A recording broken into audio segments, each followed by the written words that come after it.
تو اس وقت آپ صلی اللہ علیہ وسلم نے اللہ رب العالمین سے اجازت مانگی کہ اللہ مجھے اجازت عطا فرمائیے کہ جیسے نوح علیہ السلام نے دعا کی پوری قوم کو تہس نہس کروایا، اے اللہ مجھے بھی اجازت دے دے میں بھی بدعا کروں۔ تو اللہ رب العالمین نے منع فرمایا کہ میرے پیغمبر آپ کا یہ شیوا نہیں ہے، آپ تو اس سے بھی بڑے القابات سے نوازے گئے ہیں، آپ تو وما ارسلناک الا رحمۃ للعالمین، ہم نے تو آپ کو پورے جہان والوں کے لیے رحمت بنا کر بھیجا ہے، عذاب بنا کے نہیں بھیجا۔ میرے پیغمبر ایسا مت کیجئے، ایسا مت کیجئے۔ تو اللہ کے رسول صلی اللہ علیہ وسلم سمجھ گئے، تو اللہ کے رسول صلی اللہ علیہ وسلم نے پھر اپنا ارادہ ترک فرمایا۔ جب ترک فرمایا اور فرمایا رب اغفر لقومی فإنہم یعلمون، اے اللہ میری قوم کی مغفرت فرما دے، ان کو بخش دے، یہ نہیں جانتی میری قوم، یہ فرمایا۔ جیسے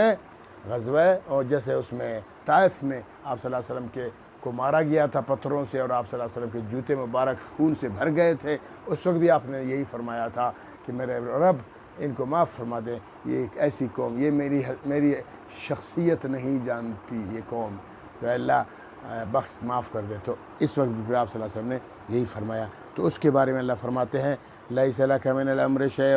میرے پیغمبر آپ کے لیے کوئی امر نہیں ہے، کوئی اختیار نہیں ہے، شیء کچھ بھی۔ یہ جو امور ہوتے ہیں یہ اللہ کی طرف سے ہوتے ہیں، یہ اختیارات ہوتے ہیں اللہ کی جانب سے ہوتے ہیں۔ میرے پیغمبر آپ کو کوئی اختیار نہیں ہے کہ آپ میری پوری انسانیت کو تباہ و برباد کروا دیں، دعا کروائیں۔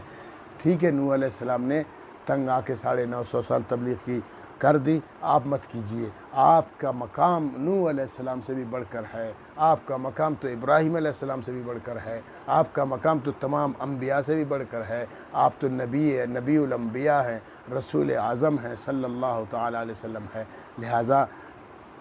آپ کے اخلاق عظیمہ سے یہ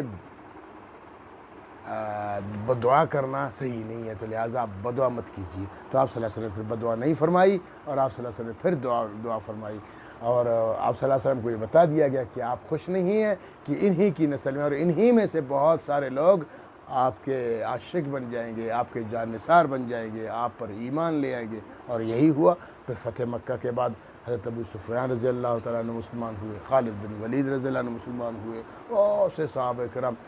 جو غزوہ احد میں کافر تھے، لیکن غزوہ فتح مکہ میں سارے مسلمان، حضرت ہندہ مسلمان ہو گئی، بہت سارے لوگ مسلمان۔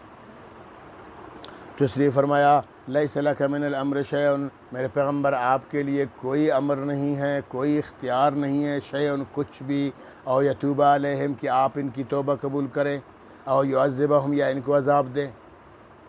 توبہ قبول کرنے والا بھی اللہ ہے، آپ کسی کی توبہ قبول نہیں کر سکتے ہیں، او یعذبہم یا ان کو عذاب دے، عذاب بھی آپ نہیں دے سکتے ہیں، عذاب دینے والا بھی اللہ ہے،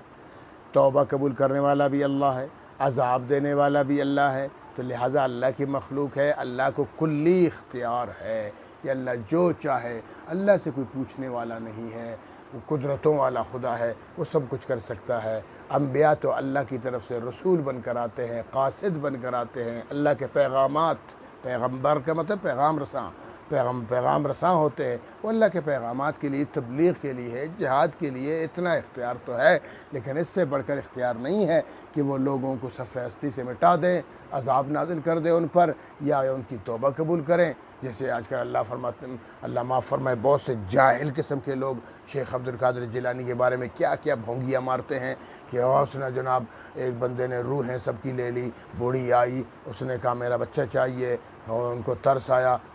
شیخ صاحب نے ہاتھ اوپر کیا، 7ویں آسمان پہ اسرائیل علیہ السلام جا رہے تھے، پٹو میں ڈال کے روحیں ایسے پٹو کھینچی، وہ ساری روحیں نکل گئی، واپس آ گئی۔ لا حول ولا قوت، کتنی گندی باتیں، عقل کو بھی یہ باتیں نہیں لگتی، نہ دین کی بات